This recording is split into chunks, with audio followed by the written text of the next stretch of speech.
Pourquoi l'association Canol s'intéresse-t-elle à la culture? La culture est un poste important de dépenses de nos collectivités locales. Nous avons calculé que celle-ci allait dépenser en 2012 environ 300 € pour chacun des 1 700 000 habitants du Rhône.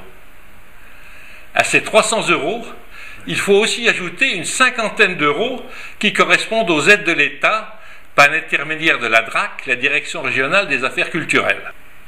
Quels sont les principaux bénéficiaires? Nous avons dénombré une vingtaine d'organismes qui reçoivent chaque année plus d'1 million d'euros chacun.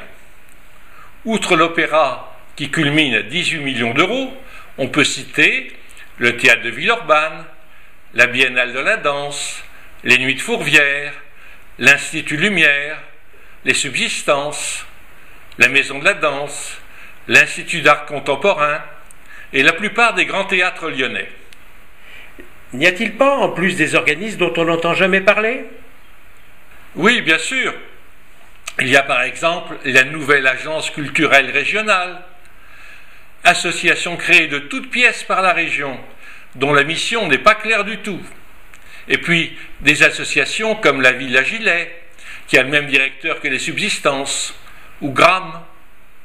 Sans oublier 2 centres culturels situés tous deux à Villefranche-sur-Saône qui reçoivent 1 400 000 €.